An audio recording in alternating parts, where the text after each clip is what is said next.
好きなことが仕事にできるってこんな幸せなことはないなと思って。これが大好きなんで、あ、本当に。嬉しいです。ありがとうございます。ほんまにお人柄がよくって、いつも来たら「わいらっしゃい」みたいな感じで、そんなパン屋さんってないでしょ。めっちゃ美味しそうに焼けました。いい匂い。もうすごい人と人とのご縁とこのパンとお菓子を通じて今はもう生きがいになってます。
狭いんですけど、すごい雨ですね。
これがね、昨日から昨日朝から24時間つけといた中種バゲットの今外側の生地でこれちょっと作ってて、後で合わせてバゲットを焼くんですよ。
とみずみずしい感じしますよね。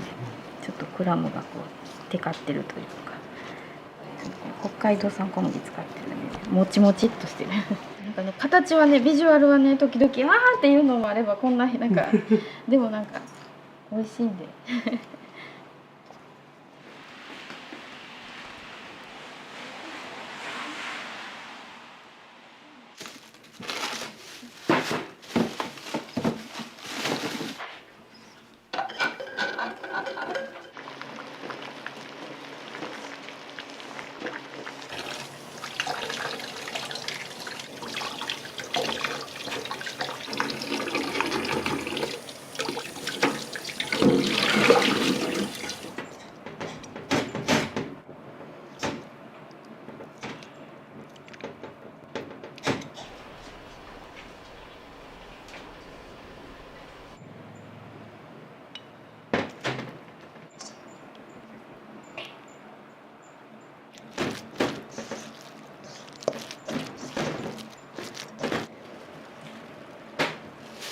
これ何ですか？これディル、魚料理とかアクアパッツァとかに使われる香草なんですけど、サンドイッチの上にちょっとこう置いてラッピングするとこう綺麗に見える。あと香りがすごいいいので。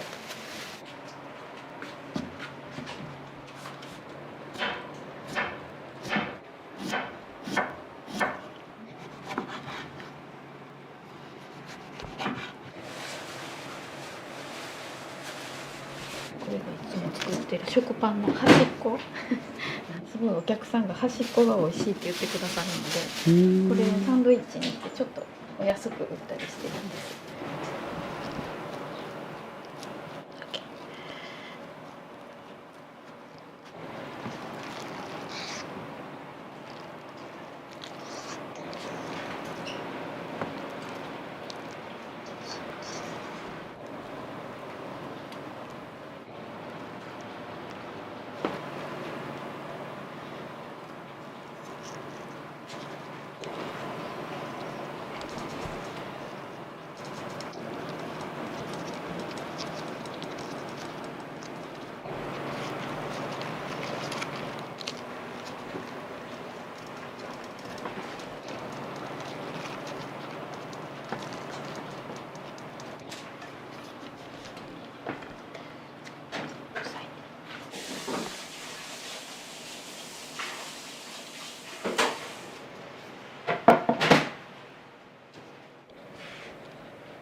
朝まず作ったら揚げて、今日はこんなサンドイッチ作ってますっていうのと、これも焼き上がったらすぐアップしてます。で皆さんこれ見てきてくださるので。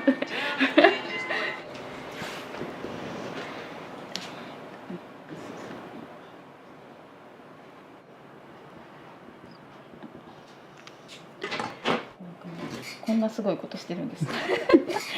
信じられないですよね。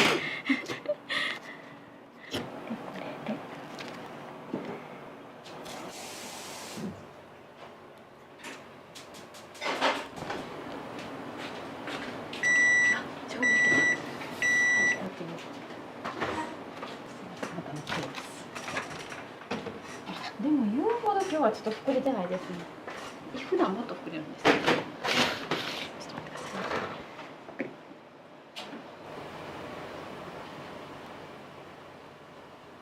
さい。私いつも朝オートミールを食べるんです。あ、そうなんですか。はい。少し食べてみますか。このパン屋してるんですけど、めっちゃ小麦アレルギーで、自分のパンは分かってるんで食べるときは食べるんですけど、もうよそのパンは食べれなくて。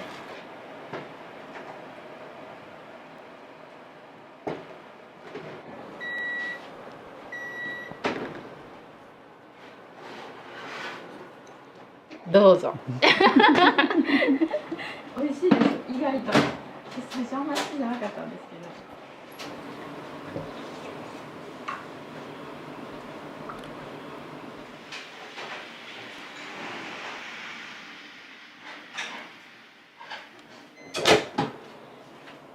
これが全粒粉の食パンで、明日のサンドイッチ用のパンになるんです。いつも前日に作っておいてカットして帰るんですね。ちょっとこのパン1日寝かした方が美味しいんですね。しっとりとして。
ほんまもんの台湾マンゴーなんです。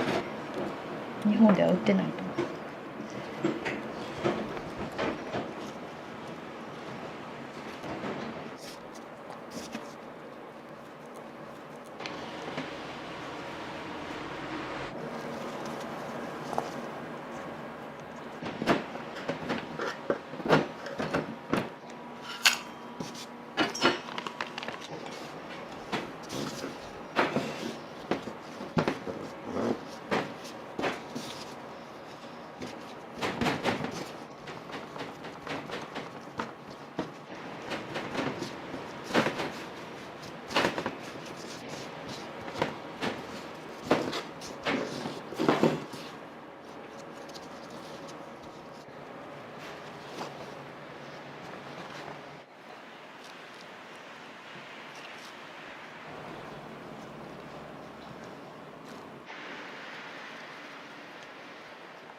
秋田県の白神山地で発見され野生の酵母なんですけど、マイナス50度の極寒の中でもずっと生き抜いてた酵母で、生命力があって発酵力が強いっていうことが分かって発見された酵母で、もちろん焼いたら死滅してしまうんですけど、生地の中にこの酵母を入れることによって骨組みがしっかりするんですね。解凍してもすごくいい風味で味わってもらえるので、それからずっとこれを使ってるんですけど、野生で育った天然酵母なんで、この中に自然のトレハロースが入ってるんですけど、それがその人工のトレハロースとは違ってすごくいい風味を醸し出すんですね。たくさん砂糖を使わなくてもそのトレハロースですごくパンの甘みとかうまみが出るので、さっきのシフォンケーキとか焼き菓子にも全部酵母が入ってるんですよね。こんな2階のパン屋しかないところまでわざわざこちらまで来てくれるっていうことは、やっぱり私のその無添加でこういう酵母を使ったパンを求めてきてくださってるっていうのがあるので、それが私の思いだったのでめっちゃ嬉しいです冷凍で皆さん買いに来てくださるんですね。普段はご家庭で、明日食べたいパンを出してもらって自然解凍して、で朝トースターで焼いていただくっていう感じで、今のお母さんたちみんないろんな方忙しいんで、そのライフスタイルに合ったパンを提供できたらなと思って、もうでもこの冷凍をやっても私20年ぐらい経つんで、私はとにかく冷凍にめっちゃこだわってるんで冷凍ばっかり作ってます。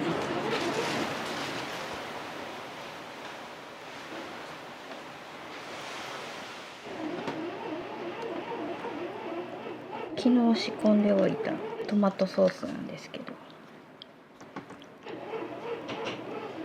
バジルペーストを少し。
一本朝から作ってる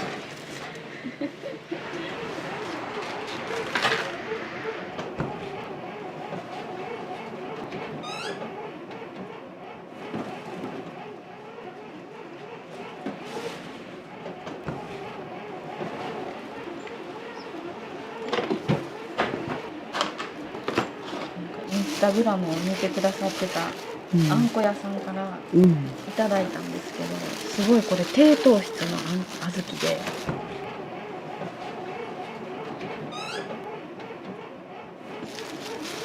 めっちゃさっぱりしててすごい美味しいんです。そうですね。ですよね。なんかこう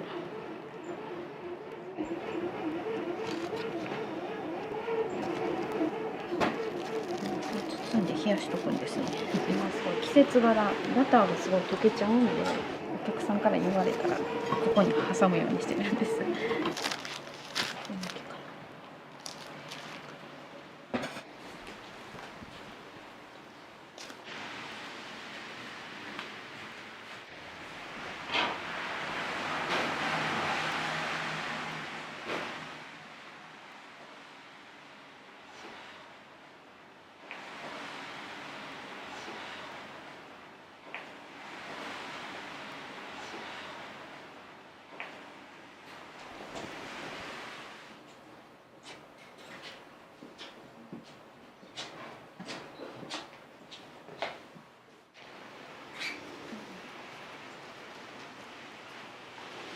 ここを店始めてからずっとこれ書き続けてるんですけど、これを見てはたまにこういうパンも焼こうかなとか思っていつ来てもなんか違うものがあるって思ってもらったら楽しいかなと思って。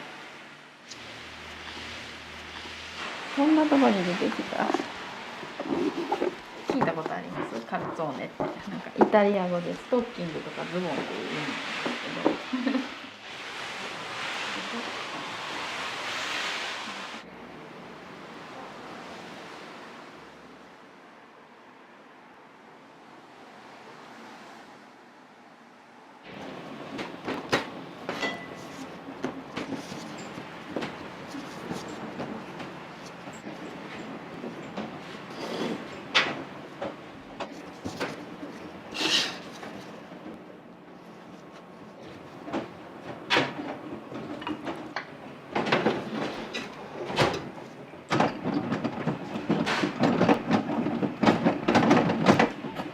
単純です。きっかけはオーブンについてたレシピのパンとかシュークリームを焼いたらめちゃくちゃ成功したんですね。で、いやこれ私すごいやんと思って、それでお母さんたちがなんかいやすごいね教えてっていうようになって、きっかけは本当それなんですね。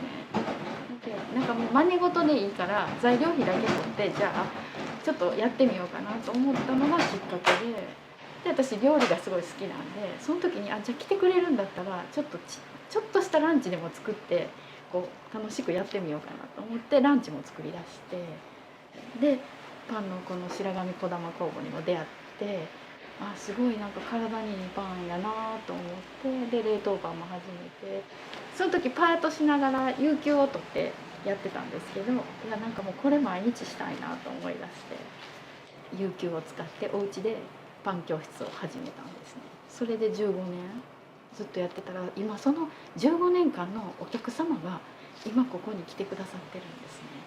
とあとはアメバのブログをずっと20年ぐらいやってるんですけど、それもずっと私夢があるって言ってこのことを語ってたんで、お会いしてないブログの読者様がサブスクを取ってくださったり、なんかその夢を叶えられてすごいですねって言ってくださって、もう遠方から来てくださったり、だから私にとっては SNS の力ってすごいなと思ってて好きなことが仕事にできるってこんな幸せなことはないなと思って、もうすごい人と人とのご縁とこのパンとお菓子を通じて、でお料理もすごい好きだし、今はもう生きがいになってます。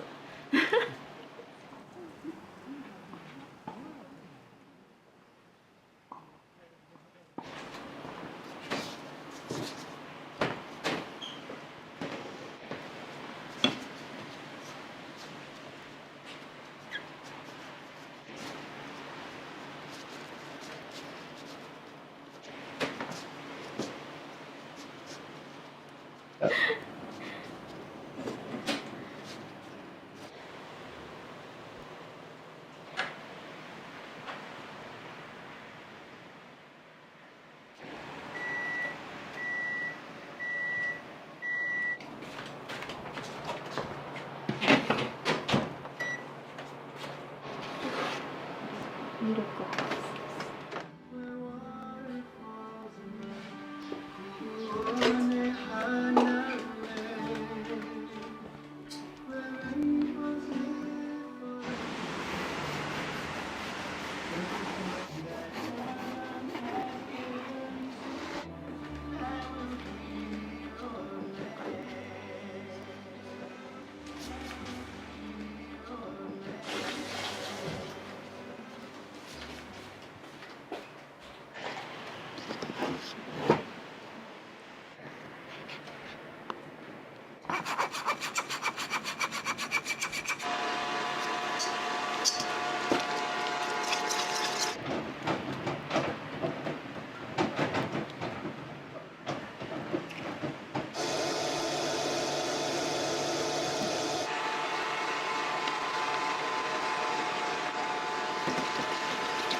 サンドイッチ用のパンです。こんな感じで。こ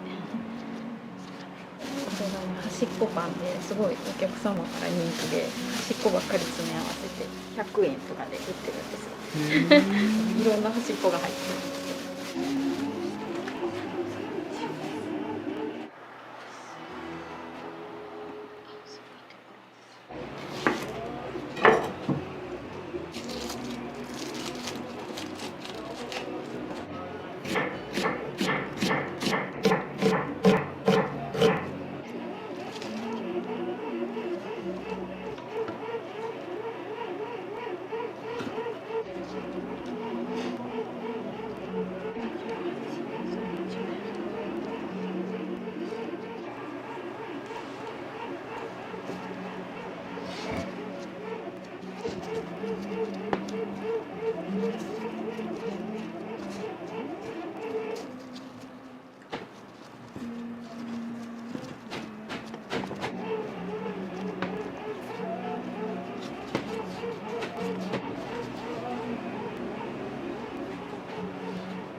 めっちゃ美味しそうに焼けました。いい匂い。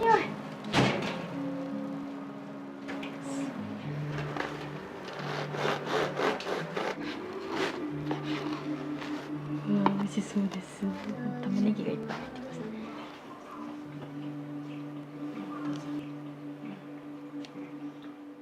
もっちりチーズなんで、もっちりという名前がついてるんですけど。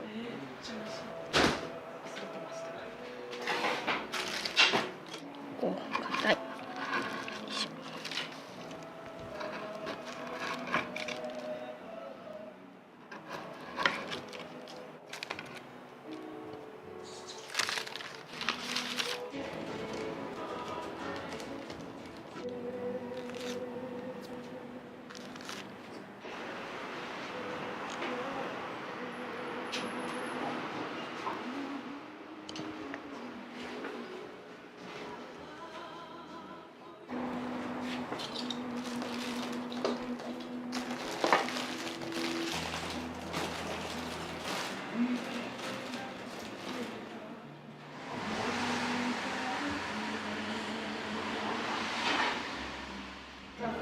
料金別にやってるんですけど、これ2000、3000、4000、なんか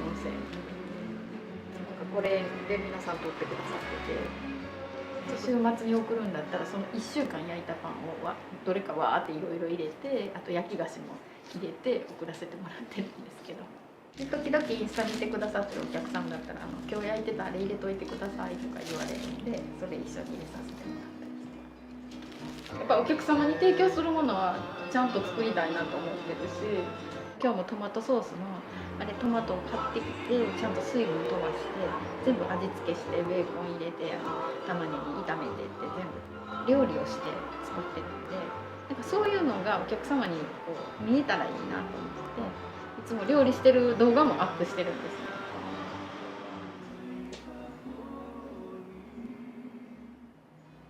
あ、こんにちは。今日取材来てるんです。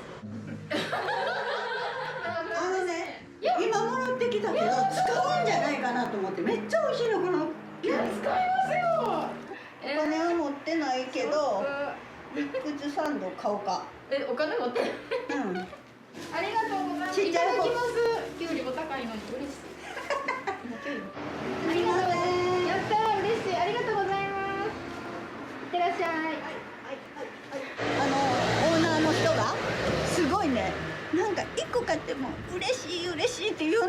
しくてすごい、可愛い人です。最初に比べたら人が来るようになったって言ってはったから頑張ってほしいなと思います、はい。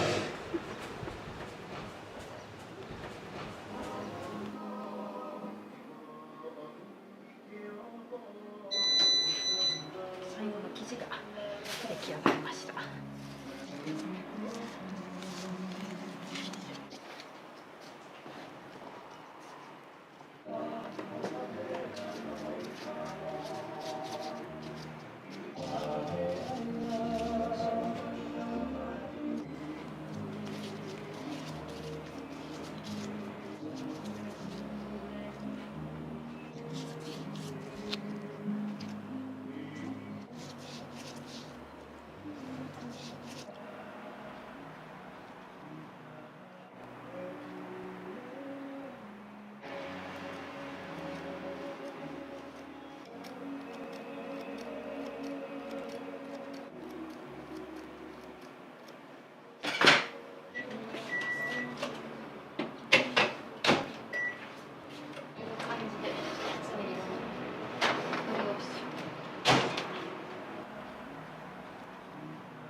これ書かれてるんですか？あ、そうなんです。自分で毎年元旦に書くんです。製飯語録も自分で書いてるんですけど。あ、そうなんですか。そうなんです。もう毎日絶対これ見て意識してやってやらないとなと思いながら、半年経ってどこまで達成できてるかなって時々考えて、売上アップとかは頑張らないとな。筋トレ。筋トレそんなしてないです。筋トレというか運動するのが好きなんですけど、ヨガがめっちゃ好きなんでヨガばっかりしてます。ハワイのダイヤモンドヘッドの前でヘッドスタンドって言ってこのヨガの逆立ちなんですけど、それをするのが夢なんです。変でしょ。あれですよね、写真。あ、そうです。逆立ち倒立してるやつ。そうです、私ですよ。そうなんですか。そうなんです。4年越しでパーソナルトレーニング受けて体幹鍛えてやっとできるようになった。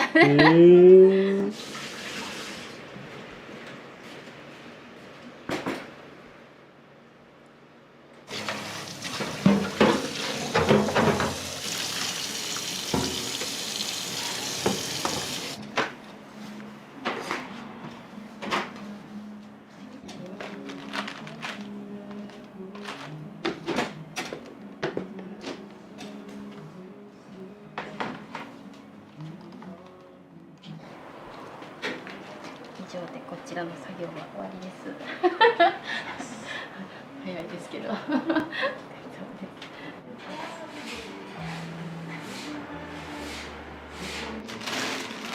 すぐに冷凍にかける。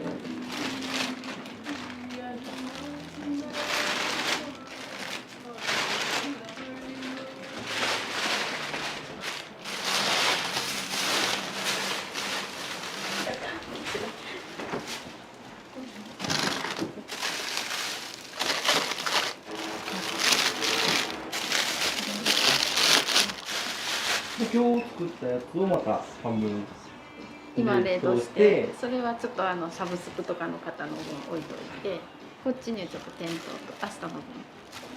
冷凍のままで販売されてるんですか？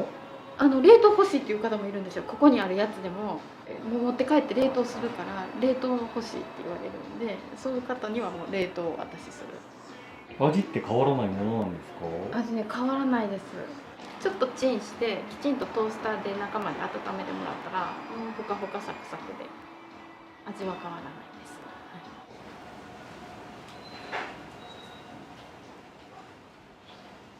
オニオンブレッドも美味しそうだな。そう、さっきこれもちょっとさっき焼けてね、あったかそう。あったかいです。これにしよう。嬉しい。冷やし中華始めるんですか？そうなんです。ください。知らなかったですか？これぐらいの時間とかに。も取りに来ていただいたら、用意してパックで嬉しい。本当ですか？やったー、テイクアウトがもう2つ注文入った。ありがとうございます。パン屋さんやのに冷やし中華なんです。なんです。私もなんか料理がすごい好きで、もう店持ったらいろんなことしたかったんですね。今年の冬ぐらいから明けからおばんざいランチをするようになって、豆皿を使うのがすごい好きで、でその豆皿にちょこちょこおばんざいのお料理をこう盛り付けて、お重みたいなのに入れてっていう、なんかこうちょっと京都府式のなんちゃってなんですけど、やりたくてやり始めたら、そしたら次もう大好きな冷やし中華やりたいなってそれ20品目の野菜と鶏とかいろいろ乗せてやったんですけども、思いのほか大変やって、やっぱり人様に出すってなって、そんだけの20品目の材料を揃えて冷えた状態で出すっていうのがすごい難しくって、やっぱすごい勉強しました。でまたやってくださいって言ってもらえたから、もう一回改良してやろうかなと思ってるんですけど、この8月に予約制みたいな感じなんですか？もう完全に予約制にしてるんですね。やっぱり一個一個丁寧に作りたいっていうのがすごいあるので、あとはテイクアウトでやってるんですね。はい、あんバター？あんバター。これを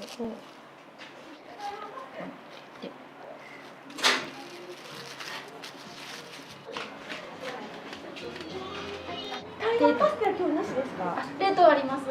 プレーンでいいですか？プレーンでいいです。プレーンでいいですか？プレーンでいいです。はい、プレーンでありがとうございます。810円になります。ありがとうございます。はい、何か見てくださったんですか？インスタで。インスタでありがとうございます。ちょっとトースターでカリッと焼いてもらったら美味しくなります。はい。嬉しいです。ありがとうございます。お願いします。ありがとうございます。またよろしくお願いします。ありがとうございます。あ、インスタ見てとても美味しそうだったんで、サンドイッチとか。はい。サンドイッチとオニオンブレッドと、はい。シフォンと美味しそうだったんで。はい。ありがとうございます。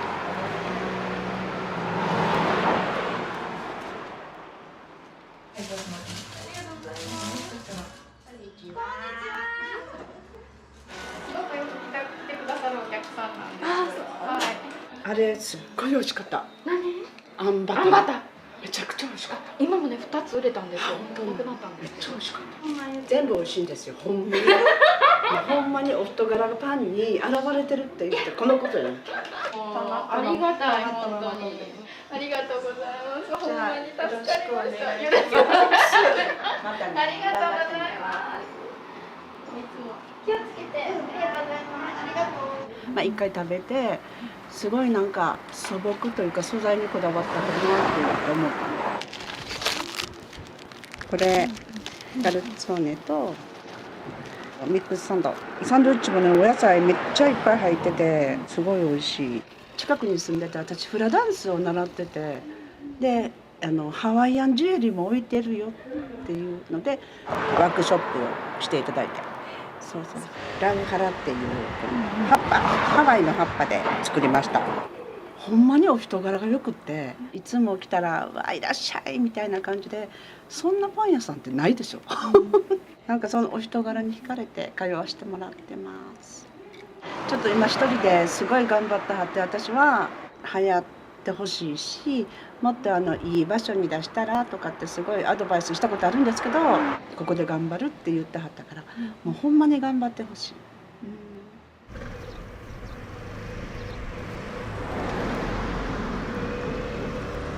フラダンスやってるお友達がこのハワイアンアクセサリーを自分でハンドメイドで作ってるんですけど、これね一つ一つパーツを自分で取り寄せて、全部自分で作ってやるんですね。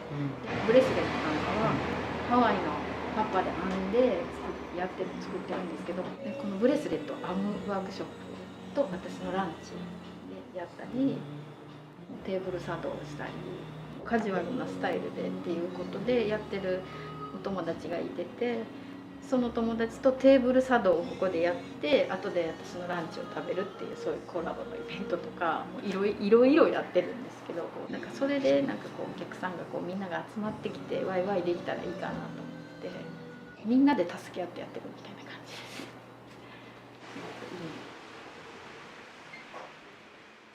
明日はサタデーブレッドです。はい。どういった感じなんでしょうか。ですね、毎日私違うパンを焼いてるんですよ。それでその火曜日から火水木金今日まで焼いたパンっていうのが全部ここにストックされてるんですけど、ハード系のパンからパンカーネとかスコーンとかシフォンケーキとか台湾カステラとかもっといつもいっぱい入ってるんですけど、サタデーブレッドではこれを全部こちらの方に明日出してスペシャル販売をしてるんですね。朝からちょっと解凍するんでね、オープンまでの間にとにかくここにどっさりと、そしてサンドイッチと調理パン系のバーガーとかをメインに朝から作って一気に販売をするんですけど、それがサタデーブレッドっていう私にとって1週間に1度のスペシャルな販売日なんです。土曜日はスペシャル販売ということで火曜日から焼いてます。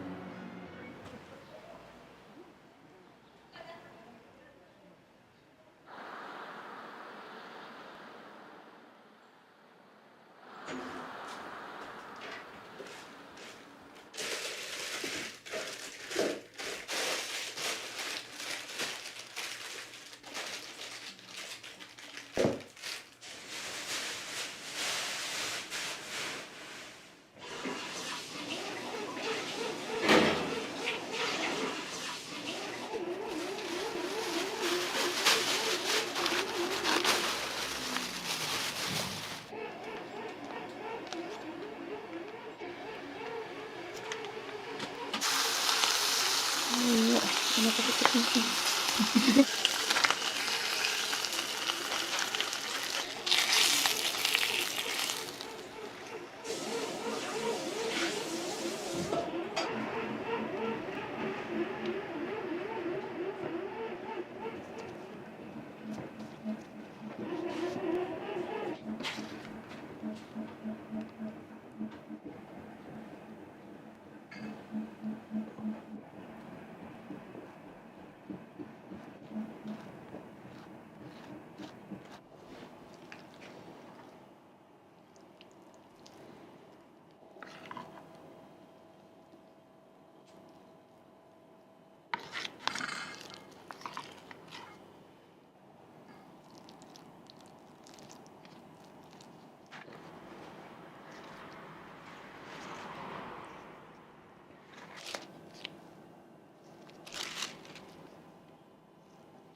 スイートピクルスって言って私めっちゃ好きなんですけど、甘いタルタルソース作る時にこれ買ってある。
今日は最後なんで朝ごはんを4人分作ります。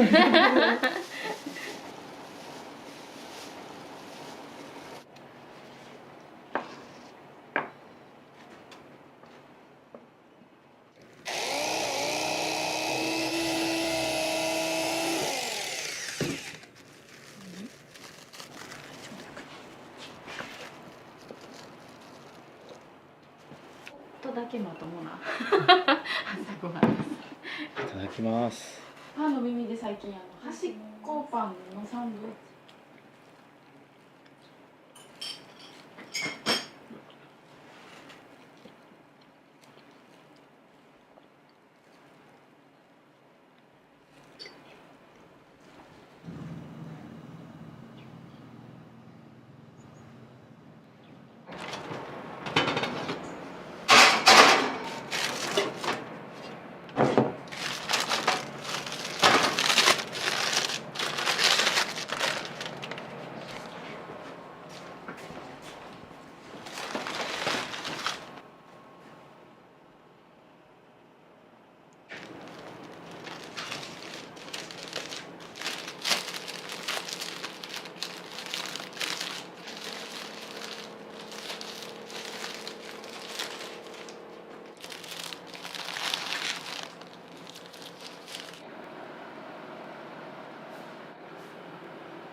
これが自分のやりたかったことなのかなって最近思ってて、パンをしてお菓子をしてっていうお店はすごい自分のお城を持つのは夢やったんですけど、やっぱその中でもういろんなものがどんどん浮かんできて、真剣にやりたいって言ってたらすごい周りの人が助けてくださるんですね。すごい周りの人にもめっちゃ恵まれてると思います。皆さんに助けていただいて、一人でやってるけど一人でやってるんじゃないんだなっていつも思ってます。いろんな人に支えられてできてるんだなってすっごいもういつも思ってます。でも感謝の気持ちは忘れてはいけないって思ってます。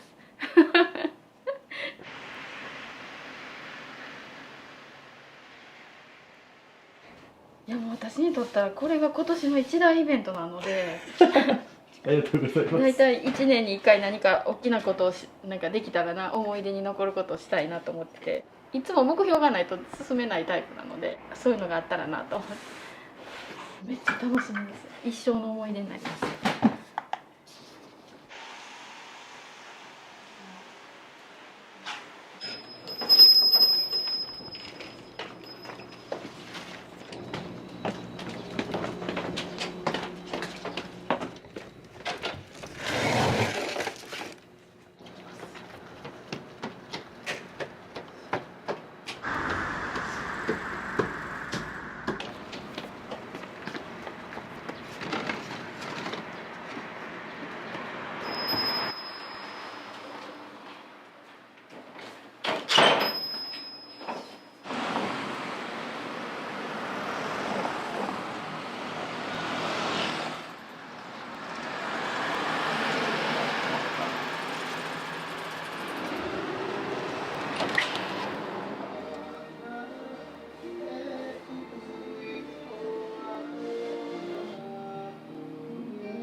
ございます。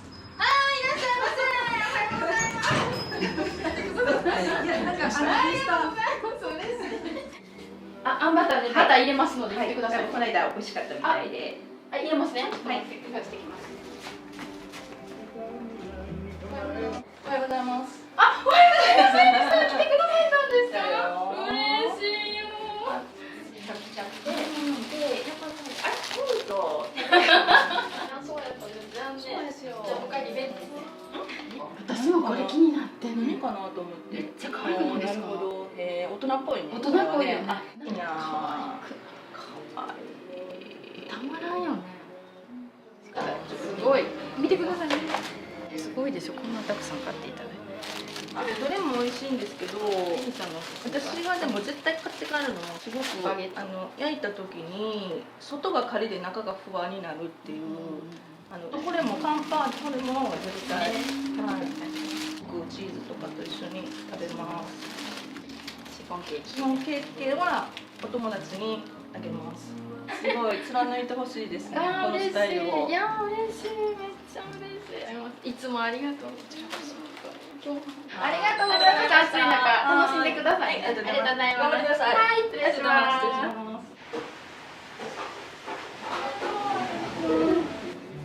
晴れたよ、晴れた。よかった。ありがとうございます。嬉しい。暑いのにありがとう。ありがとうございます。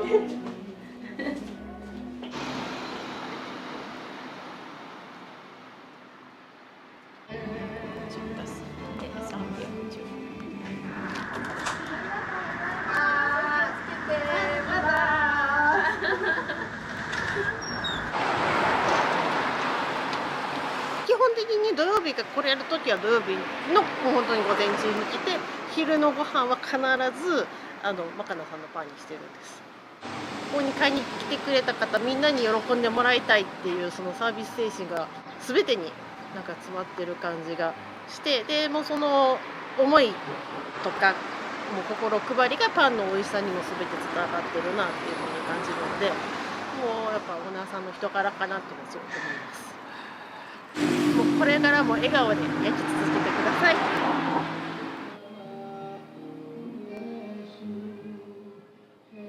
暑くてもうすごい少ないんですけど、春とか今日このカウンターもいっぱいにして、ここももっとてんこ盛りめちゃくちゃたくさん出してます。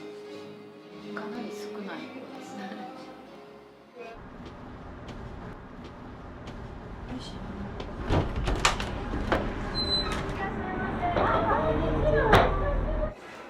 なんか卵使ってないパンとかありますね。卵使ってないパン。この子卵アレルギーで。卵使ってんのないかも。あ、すごい、そうなんですね。卵使ってんのが売れました。あ、ゆうまくん。ユーマです。ゆうまくんってやな。可愛すぎる。ありがとうございます。ありがとう、ゆうまくん。またね。またね。バイバイ。バイバイ。ありがとうございます。失礼します。あ、そうです。ちょこちょこ来させてもらってます。この子が卵ダメなので、もっちりチーズとエビホタテドッグとおやつにミルキークランベリーを買いました。こちらやっぱ卵も使われてないのもあ置かれ、てそるんですね。うなんです。なんか今日伺ったらほとんど使ってないとおっしゃってたんで、添加物とか一切使われてないので安心して、家も近所なのでまた遊びに来させていただきます。バイバイ。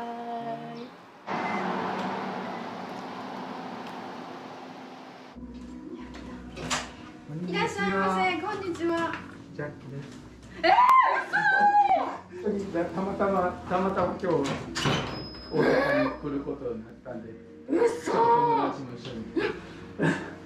福井県鯖江市から来られたんですけど、私がずっとブログをしてるんですけど、ずっとブログを読んでくださってて、なんかね、ことあるごとにね応援してきてくださってるんですけど、さっき言ってたサブスクをもうねずっと毎月取ってくださってるんですよ。大好きなんで。そうなんです。僕これが大好きなんで、本当に嬉しいです。本当にこのクリームパンも本当に美味しい。本当に誰も美味しいね。もう本当に全世界にね伝わるといいな。本当にもう全世界にお願いします。ね、本当に思う。すごい。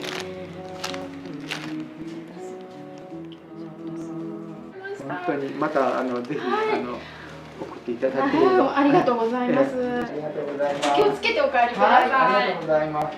失礼します。ありがとうございます。僕は福井に住んどるもので、来ることはあんまりないんですけども、サブスクっていうのをやってまして、で毎月送っていただいてる。大阪行くなら、マカナさんに絶対行きたいなと思っていて、で今回ちょっと黙ってサプライズで来ようかなと思って来ました。はい。僕昔からそのブログを見とるもんですから、やっぱり材料にしてもすごくこだわってらっしゃって、そもそも本当にやっぱ美味しいパンなんで、もうここのパンはすごく気に入ってます。いつも美味しいパンいただいてて、で何を送ってくるかなっていうそういう楽しみもあったりして、またぜひ美味しいパンをまた作っていただければなと思います。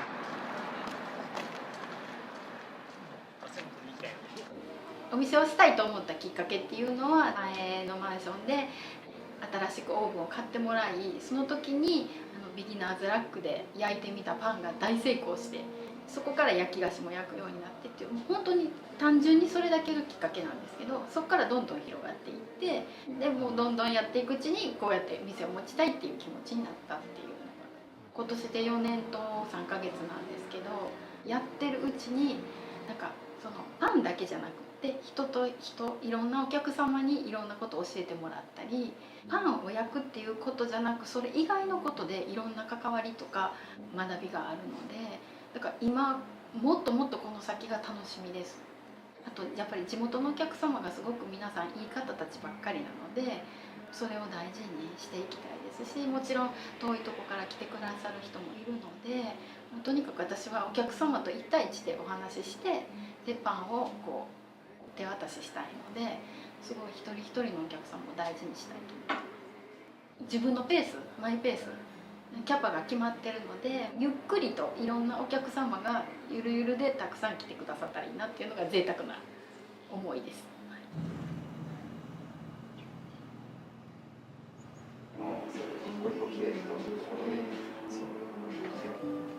はい、ありがとうございます。わあ、すごいたくさんありがとうございます。とシフォンケーキとバゲットとありがとうございました。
ありがとうございました。また来てください。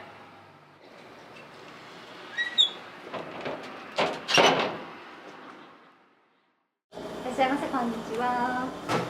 どれ食べても美味しくてお店のファンです。ティラミス2つありがとうございます。花のケーキを注文する人って喜んでもらいたいとか、誰かのことを思って私はそれのお手伝いをしてるだけだなってすごい感じて、それが私の使命かなと思ってます。ありがとうございます。ありがとうございます。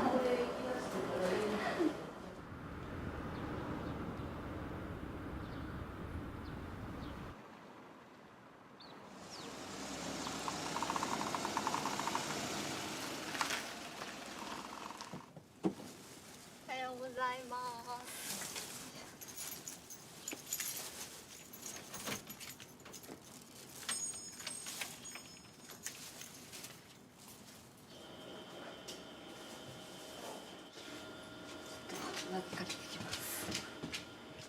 最近はもう6時出勤が多いですね。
生ケーキも焼き菓子も全部ここで作ってます。モデルルームのキッチンなので、ね、そんなに厨房みたいに広くはないんですけど、全部が手に届くところにあるので。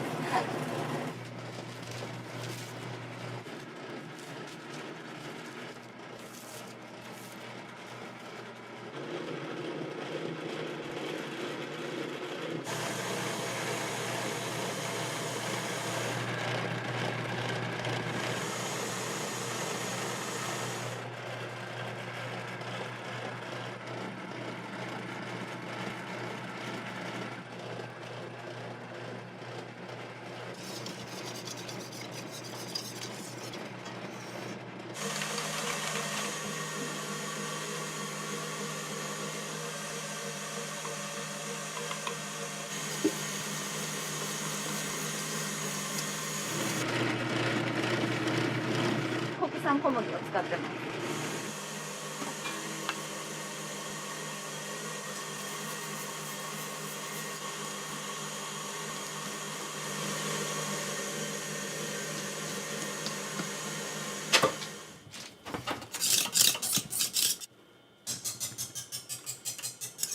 このツヤツヤのメレンゲがポイントです。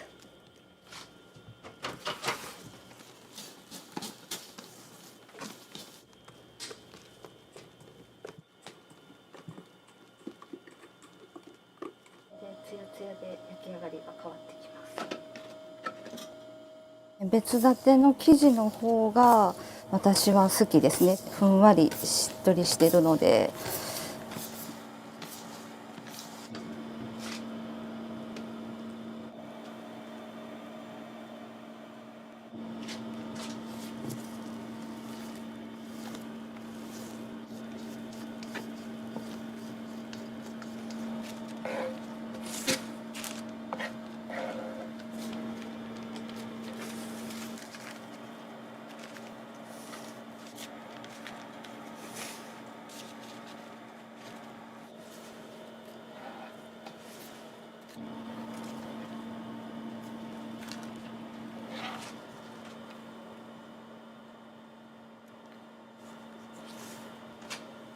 生地がシフォンベースの生地なんですけど、水分量がすごく多い、きめ細かい、ふんわりだけじゃなくてしっとりふんわりの生地だと思います。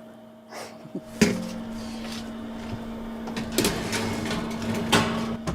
れで焼いていきます。で次シフォン。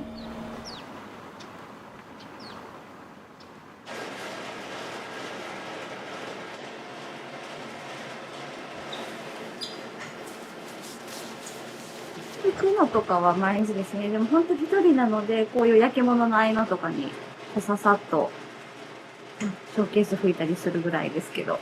はい。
ビーツパウダーです。これは、極上白あんっていう糖度の低いあんこに北海道産のビーツパウダーを入れてます。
花一輪です。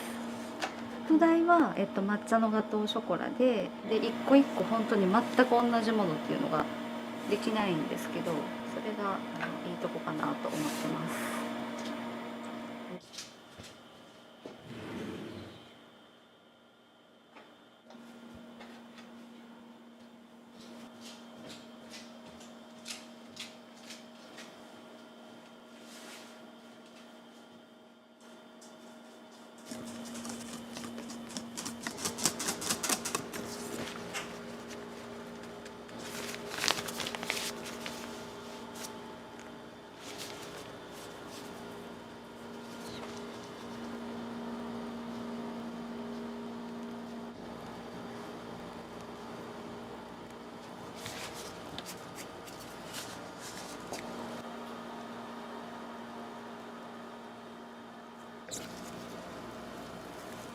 でも天然の口なし色素の緑色です。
完成です。アンドゥンフラワーケーキですね。もともと韓国発祥のケーキなんですけど、何かお祝いごとにお餅を作る文化があるみたいで、そのお餅の上にあんこのお花を乗せたのが最初らしいです。お花のケーキを注文する人って誰かのことを思ってこれを食べてもらいたいとか、これをあげたいとか、すごいあったかい思いがあって、で私はそれのお手伝いをしてるだけだなってすごい感じて、あ、私の仕事は幸せのお手伝いやなと、それが私の使命かなと思ってます。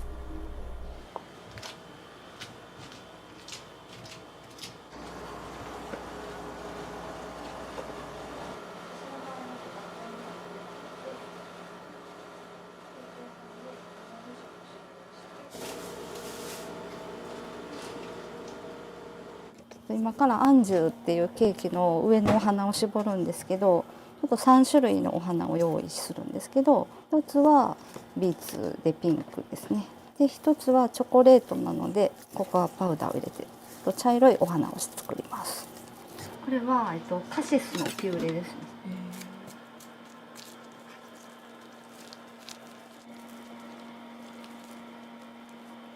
お花の中心に絞る黄色ですね。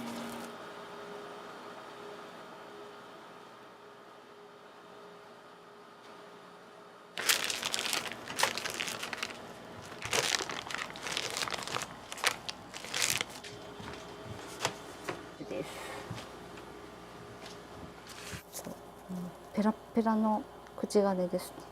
カーネーションを絞る時とかに使ってる口金です。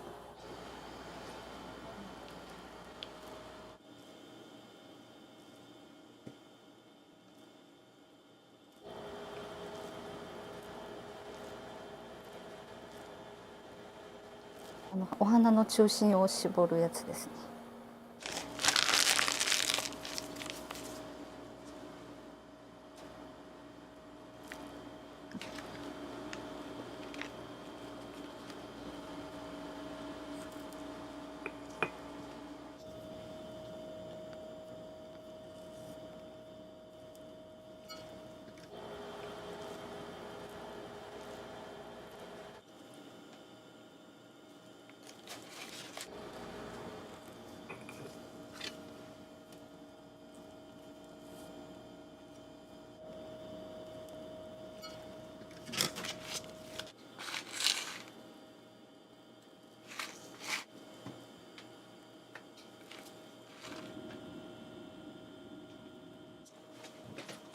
角度をちょっと下げることで平べったくもなるし、ちょっと角度を上げるだけで立体的になりますね。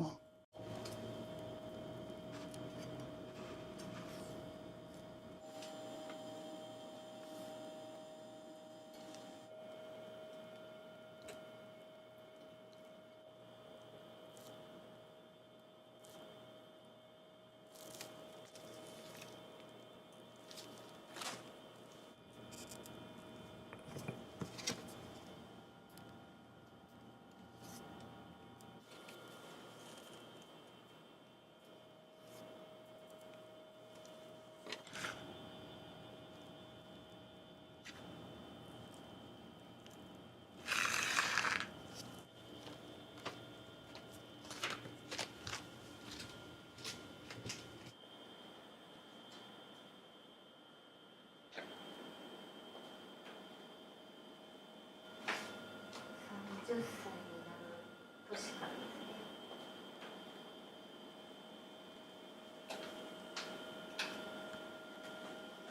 その大きさによって花びらが出る大きさとかも変わってくるので、作りたい花の大きさによっても変えてますね。角度とかちょっとの力の入れ加減とか、この出方、あんこの出方とかが変わってしまうので、そこが本当に難しいですね。でもだからこそいろんな花が絞れるので、それが魅力ですね。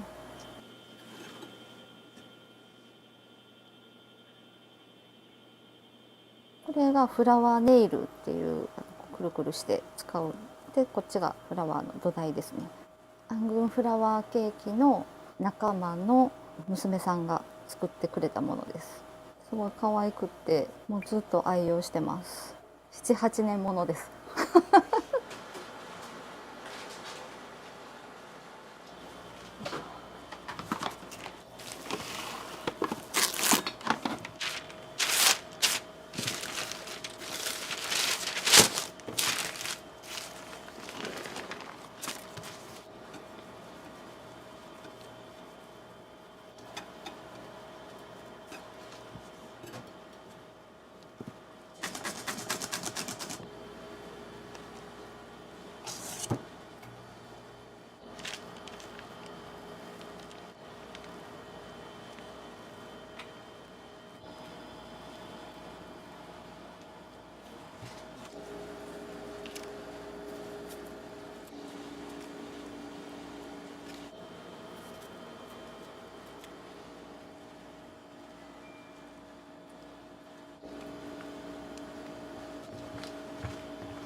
休ませます。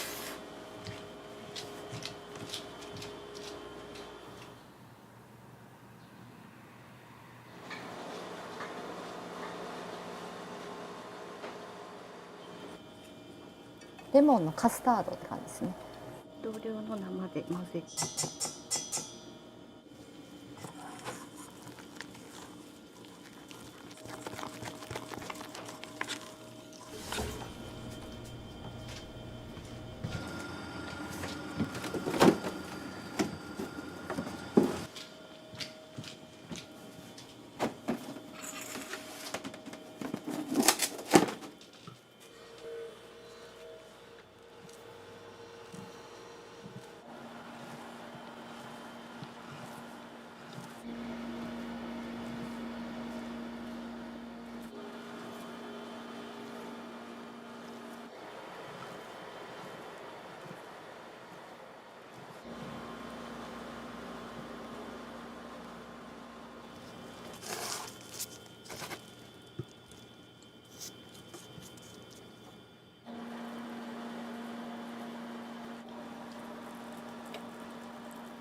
レモンフラワーのレアチーズケーキです。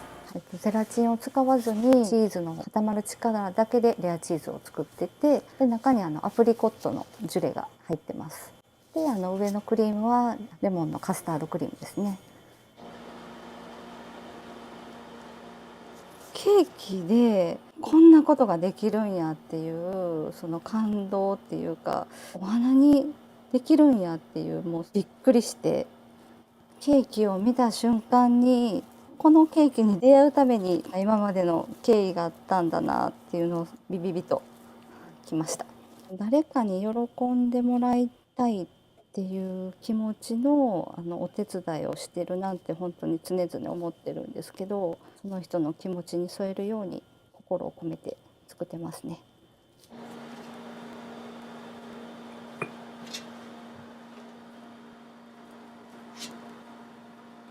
モンブランペーストと水飴と生クリームを混ぜた通常モンブランのそば状に絞ってあるのをバラにしてます。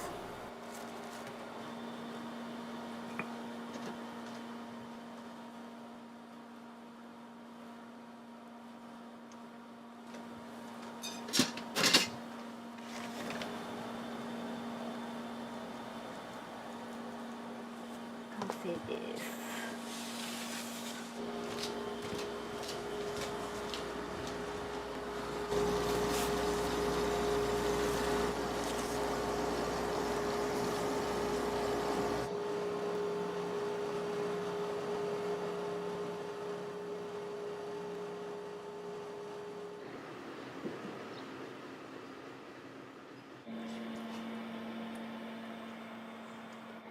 シフォンって結構水とか牛乳の配合が多いんですけど、豆乳を入れるとすごいしっとりします。生豆乳っていうのが多くて、いろんなものが入ってるものが多いんですよね。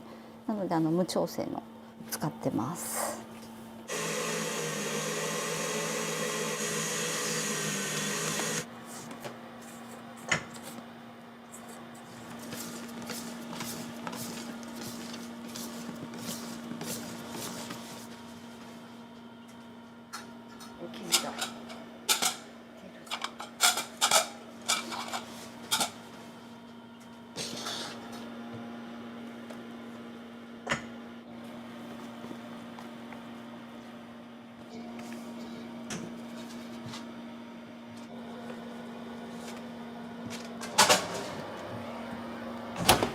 めちゃくちゃシフォンは軽いですね。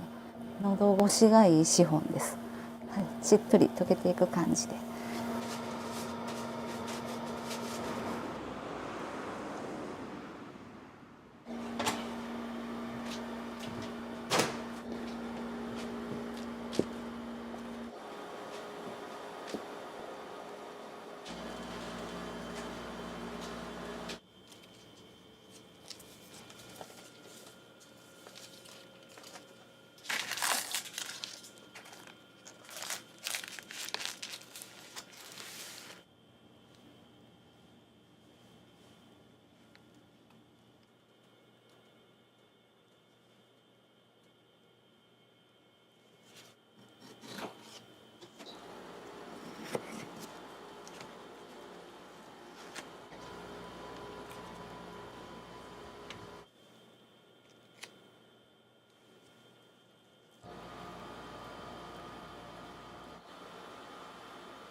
30歳になる年からですね。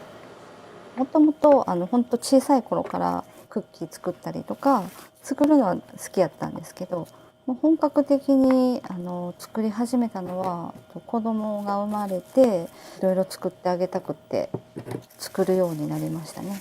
なんでパティシエにならへんのやっていうのをすごい周りから言っていただいてたんですけど、いや私もう30歳やしみたいなもういやそんな今からそんな何かやるとかっていうのは考えられなかったんですけど、店を出したいとか夢を持たれてる方が多くって、そういう話を聞いてたら今からでも遅くないんかなって思い出したのが30の時ですね。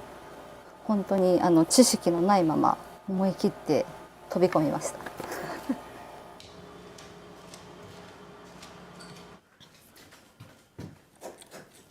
ここはショーケースのケーキとドリンクとかを飲んで食べていただけるスペースとなってます。向こうに和室もあるんですけど、和室でも食べていただけます。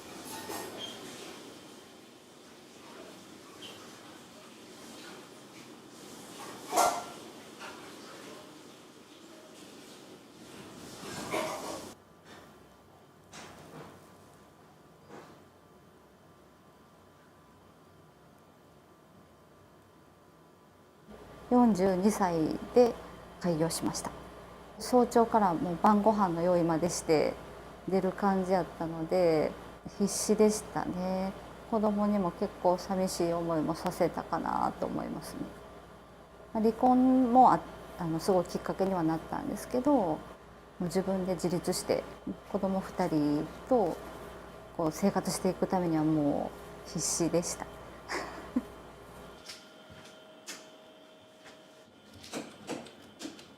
経験も珍しいですよね。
すごく可愛いし、職人さんの技すごいなと思って、お花も可愛いし。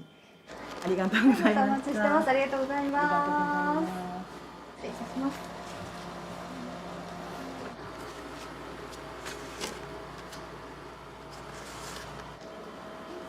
大変お待たせいたしました。ありがとうございます。最初はこの辺通っててケーキの上りがあったので気になってちょっと入ってみたって感じですね。あんこでお花作ってらっしゃるんですけど、ケーキとあんこってこんなに合うんやと思ってびっくりしました。友達の誕生日プレゼントにも送らせてもらって、やっぱり見た目の良さが喜ばれるので贈り物に最適だと思います。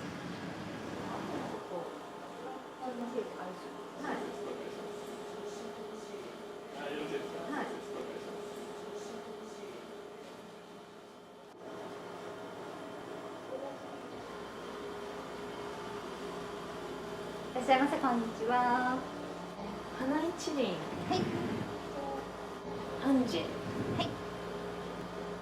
レアチーズケーキ。はい。プリマベーラで。はい。プリマベーラですね。ご一緒にお飲み物いかがですか？心と体。はい。キレイブレンド。はい、ありがとうございます。一番人気です。ベリーが入ってるのですごいいい香りなんです。バラのとかローズヒップとかの花びらとかも入ってる。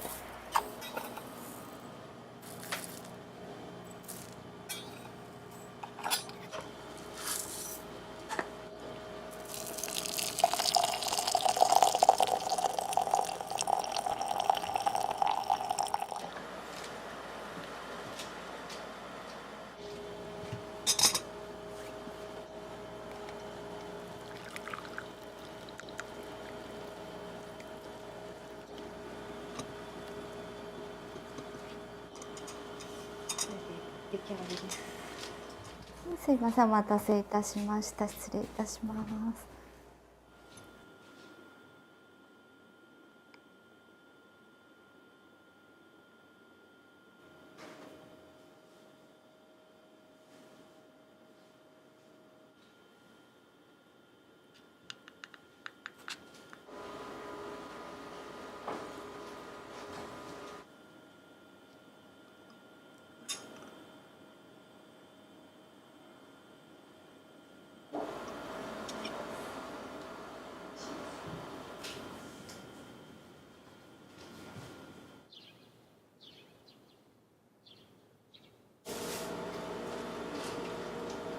私はもう手でいきます。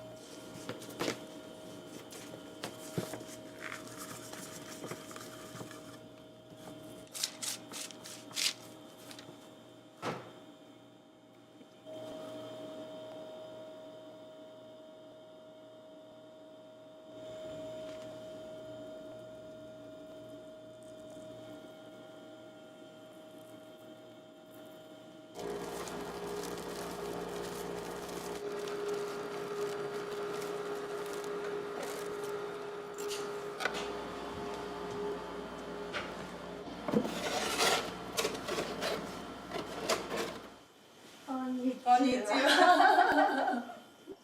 お友達のいくちゃんです。よく3人でおしゃべりしてちょっと日々の鬱憤を晴らしにで一つ一つやっぱり心を込めて幸せなお手伝いで心を込めて作られているところがすごい共感してて、どれ食べても美味しくてもうすごいお店のファンです。ありがとうございます。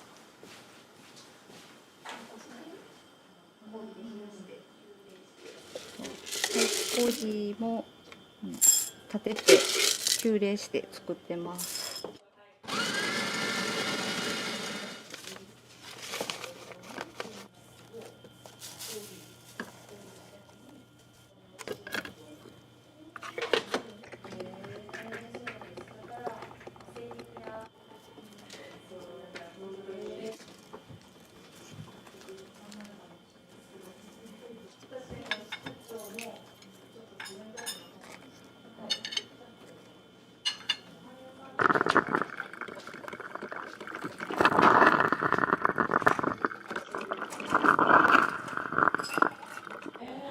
すごい苦いコーヒーが好きな人はもうこのまま飲むのが美味しいとは思うんですけど、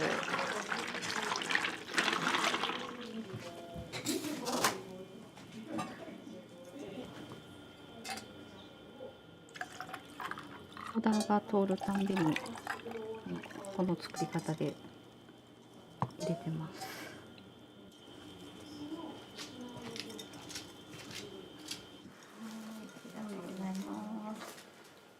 息すごます。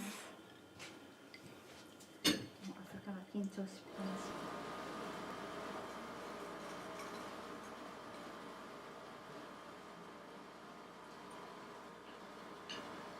ぱなし。なんかねさっきに買ってしまった。コ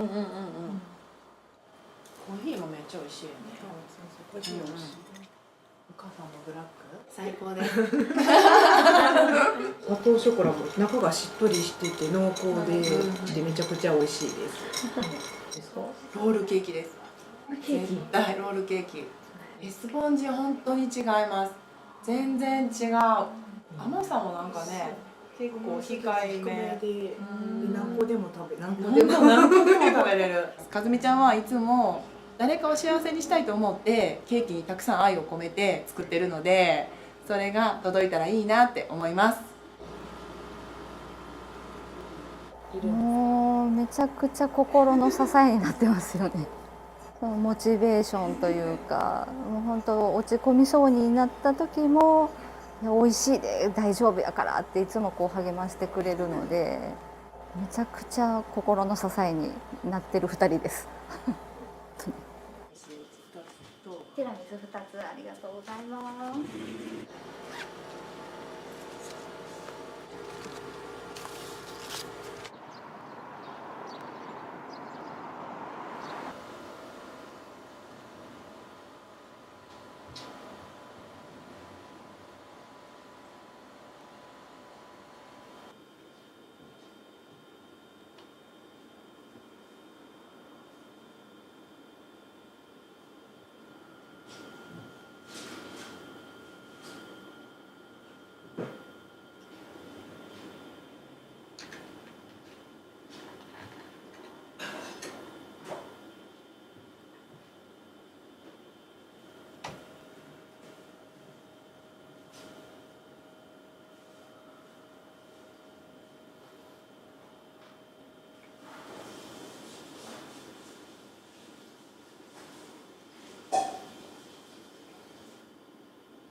天神で、ありがとうございます。ありがとうございます。ケーキを作ってるところを見させてもらって、何にもないスポンジケーキから彼女の手からいろんなものがこうケーキの上に乗っていって、すごい華やかなケーキになるっていう魔法の手を持ってる彼女はすごいと思いますね。やっぱりたくさんの人にかずみちゃんのケーキを知ってもらいたいなと思います。はい。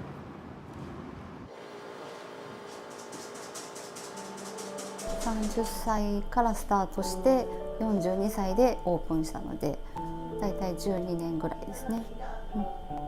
すごいしんどい時期もあったので、笑顔になれないそういう時期もあったので、今は本当に笑顔が多いなって自分で思います離婚前ですよね離婚するにあたって自分に手に職がついてなくって、本当子供2人自分の力では育てていけないなっていうところから、もう自立したいっていう思いがすごく強くあって、それもあってパティシエの世界に飛び込みましたね。めちゃくちゃ不安だったんですけど、でも毎日がお菓子教室みたいな感じで、もう楽しくって、もうしんどいんですけど、しんどいしきついけど楽しいみたいな感じで、フラワーケーキに触れてもらって、私のような道を歩んでくれる人がまた現れたらいいなと思ってます。何歳からでも大丈夫です。諦めなければ夢は叶うかなと思います。幸せのお手伝いいたしますパ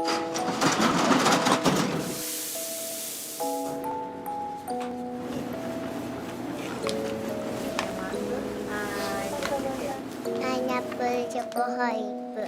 これはブンタンです。高知のサブンタン。フルーツがもともと好きで、見てたら自分が食べたくなるから美味しそうやなっていうお待たせしました。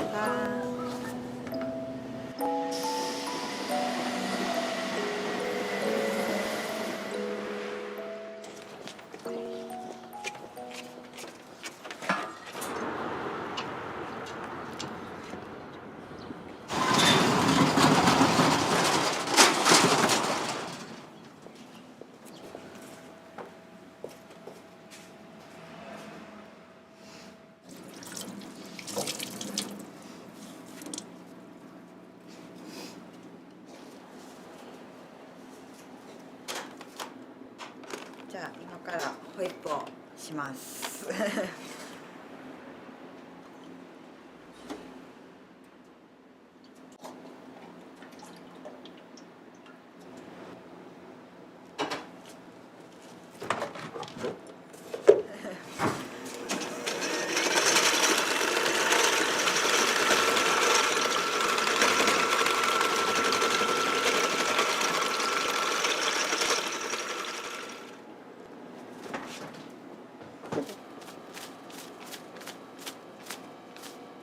きび砂糖、サトウキビのお砂糖です。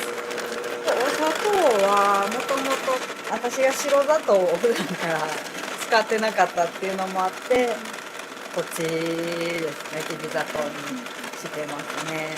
これが一番やっぱり自分が好きなやつで、あっさり食べやすく、最後まで食べやすい感じにはしてます。もともとあんまり甘すぎるのが得意じゃなくって、それで軽めのホイップにしてます。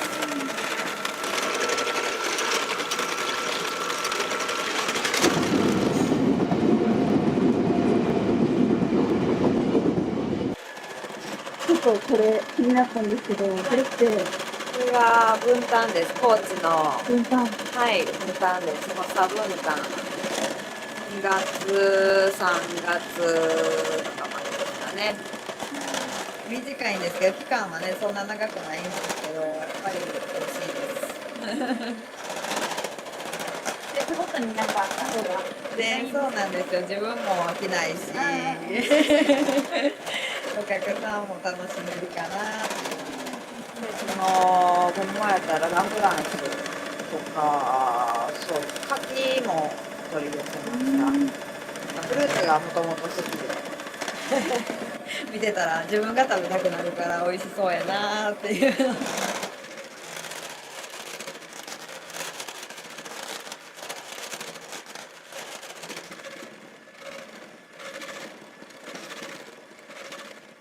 農薬で育ててる人がいて、船のやつもうめっちゃ美味しかったです。ほんまに。そのイチジクの方はもともと旦那の知り合いで農家山で作ってる方がいて、それで声かけさせてもらって。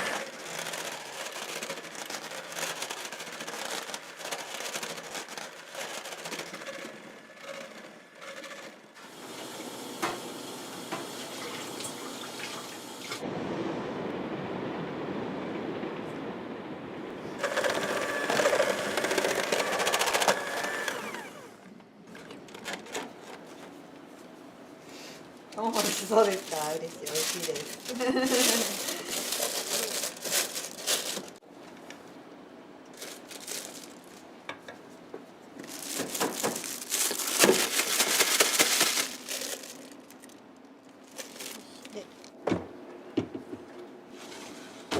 次はカスタードを作ります。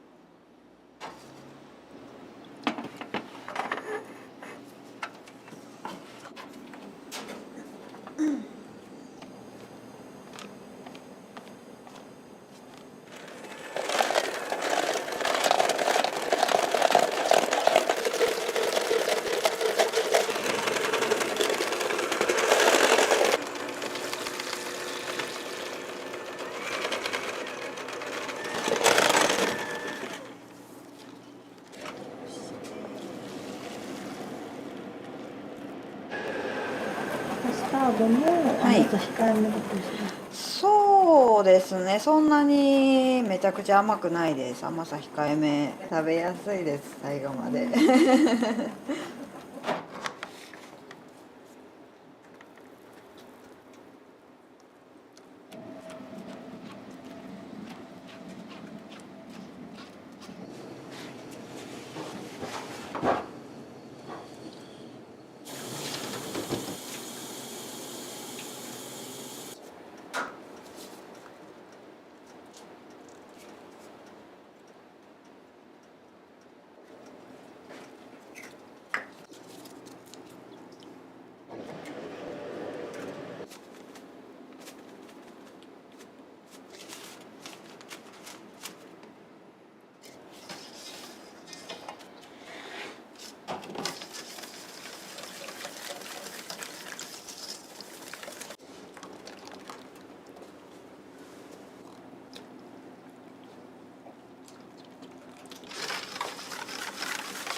も結構選ばれて、そうなんですよね。小麦粉はなんかやっぱり違うところのにすると焼いた時の感じもなんか全然違うっていうの、油っぽくなったりとかなんですかね。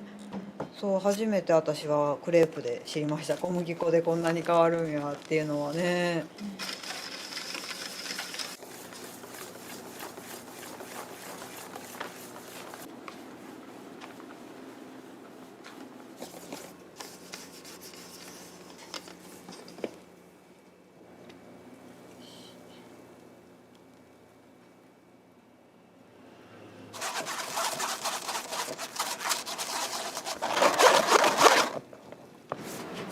作ってすぐとかは使えなくって生地が落ち着かないというのか、今日作ったのをだいたい明日使うかなっていう感じで、やっぱ食べた時の食感っていうんですかね、生地感が違います。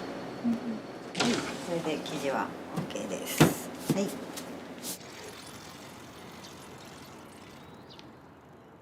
おかずクレープを作りましょうかね。おかずを。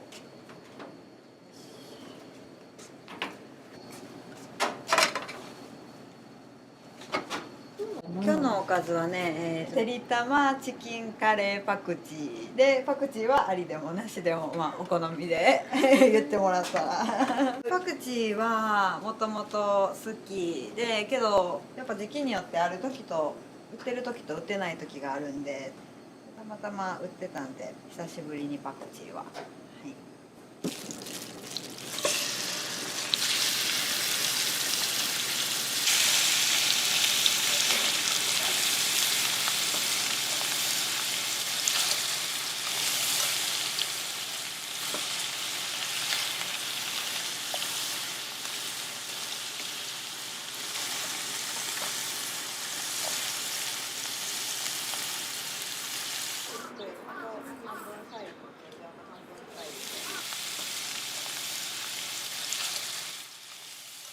うちの子が読んでたやつです読まなくなったのをちょこちょこ入れ替えたりしてね、待ち時間がやっぱりねかかっちゃう時あるんで、その間に待っててもらったら。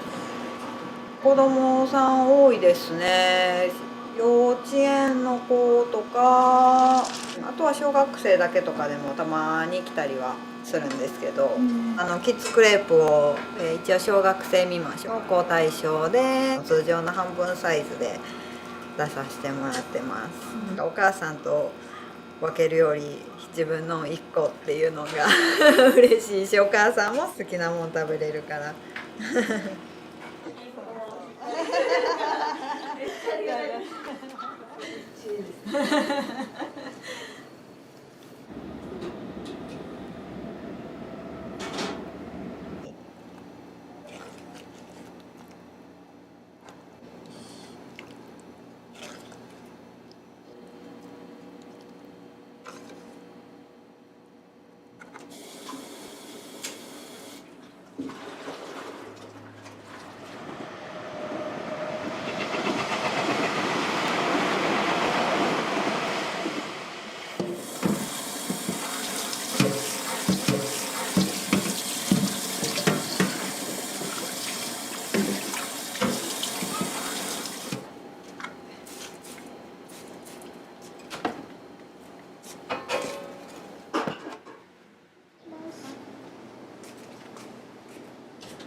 い、いちご大福クレープお待たせしました。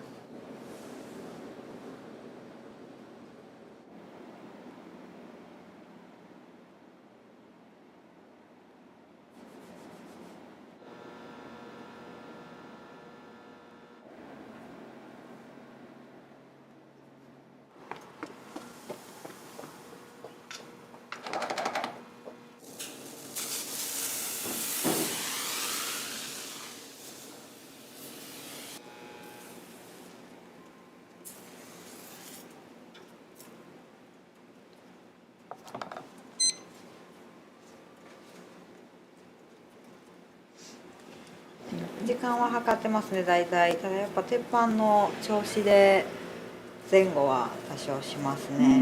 同じ生地でも時間の本当焼き時間だけどもう違いです。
分担自体をガンとこのフルーツタルトのイメージです、本当に。だからこのザクザク感とアーモンドをプラスしてます。もう本当フルーツに合わせて作るんですけど、フルーツ買った時にこう想像でこんなんと合わせたら合うかなっていうので作ったりしてますね。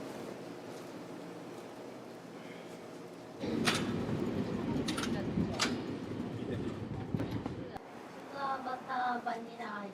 はい。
シナモンシュガーバターでしたっけこれが一番好きで。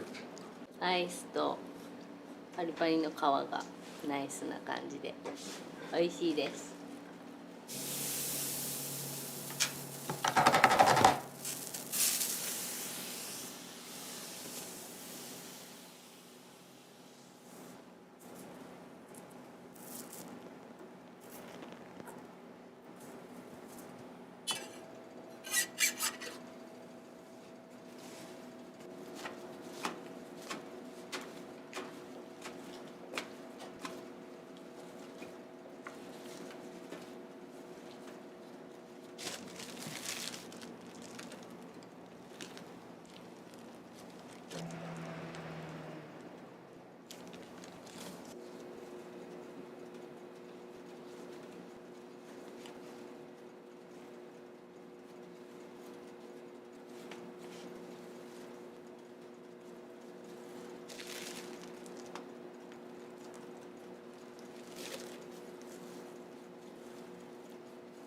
はい、ショコラカスタードのバナナブリュレです。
はい、どうぞ。ありがとうございます。どうぞ食べていいよ。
パイナップルチョコの。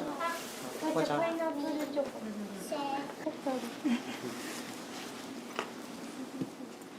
パイナップルチョコホイップ。美味しい。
すみません、お待たせしました。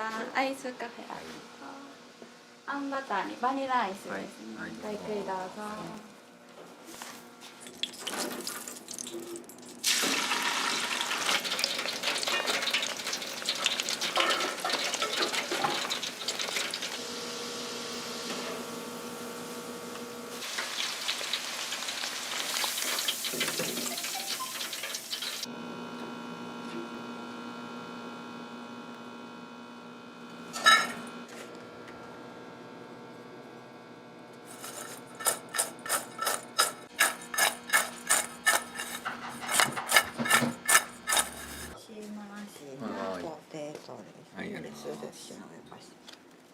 はい、どうぞ。ごゆっくりどうぞ。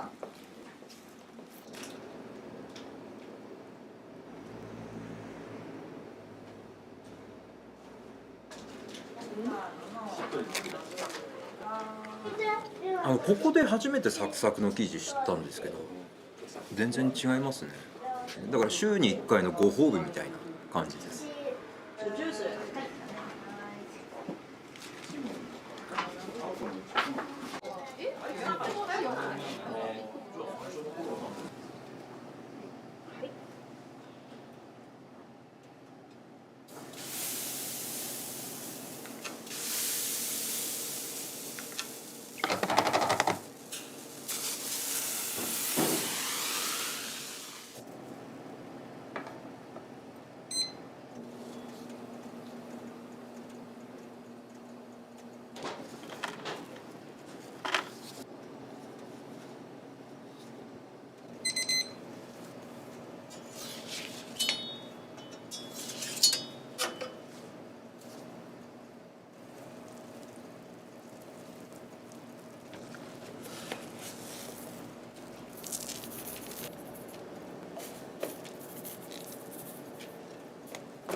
はい、チョコミントのアイスクレープです。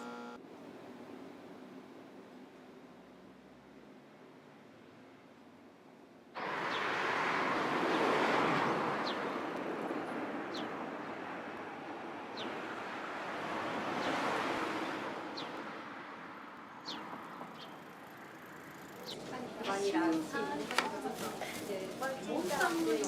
見て。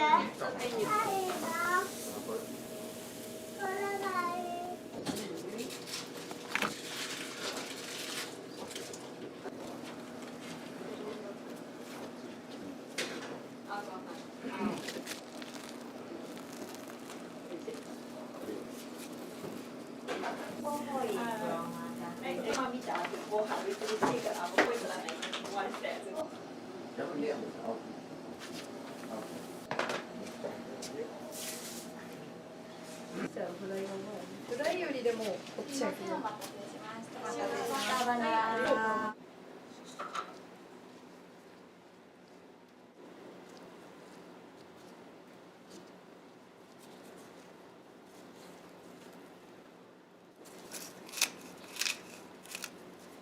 期間限定なんですけど、美味しそうな焼き芋が売ってたらつい買っちゃいますね。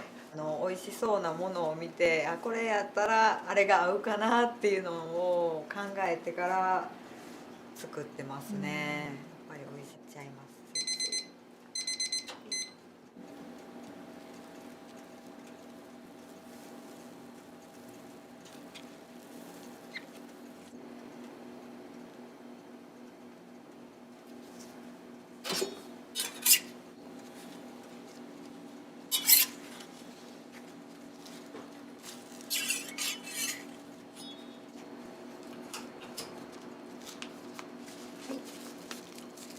お待たせしました。焼きモッツァレラの蜂蜜バターです。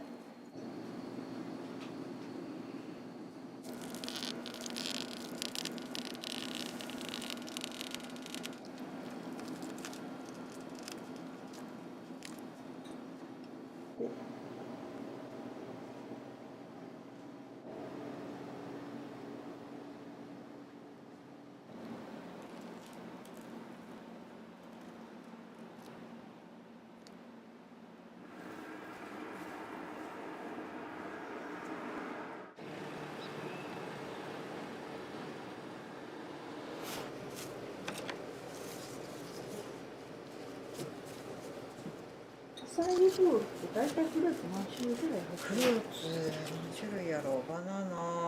バナナ、キウイ、パイナップル、オレンジ、これ今日は8作なんですけど、柑橘系、あとリンゴ、イチゴ、ブルーベリーが入ってますね。フルーツは7種類になるんですかね。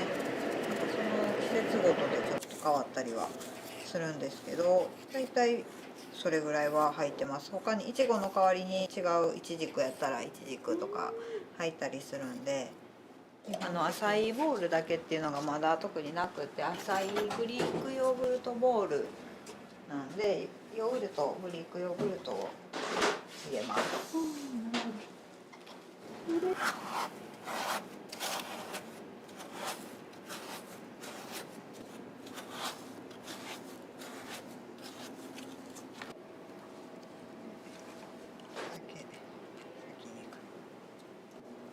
フルーツを乗せていきます。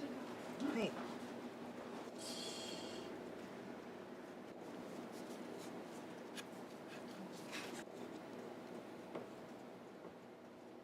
ブルーベリーを乗せます。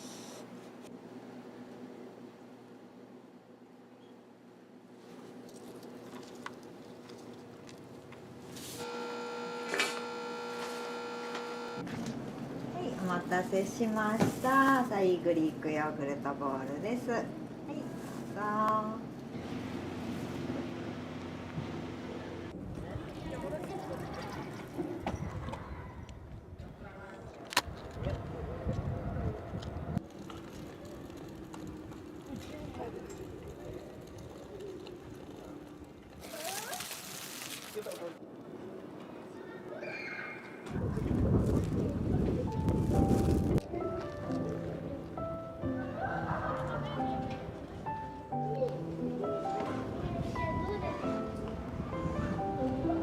今でちょうど3年目ぐらい、2月で3年目に突入して、本当リピーターさんとかが結構多くて、美味しいって言ってくれるからやっぱり嬉しいですね。本当ありがたいと思います地域の方が多いですし、本当にお年寄りのおじいちゃん、子供ちゃんが赤ちゃんの時からこう連れてきてくれて食べれるようになったぐらいの年で初クレープデビューとかまでね、3年やってるとやっぱそれが最近体験できるようになって、めっちゃ嬉しいってなりますまあ私子供おるからかもしれないんですけど、子供ちゃんも一緒に来れるっていうのが一番いいかなっていう料理はもともと好きでも飲食店でしか働いたことがなくって、料理は好きです。家でも料理して、最近やともう子供が3年生女の子になったんで、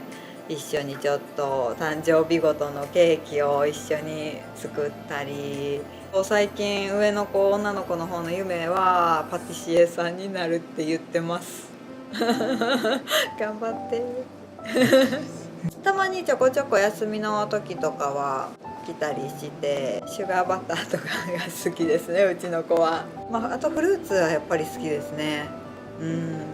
私が好きな料理の方、土井善晴さんが好きなんですけど、私は。でその人の中の本とか読むんですけど、ケハレっていう、毛の日と晴れの日、晴れの日が結婚式とかそういう観光総裁なんですけど、ケハレで日常っていう意味で、日常的にクレープを味わってもらえたらなっていう感じでさせてもらってます。ケハレっていう言葉が好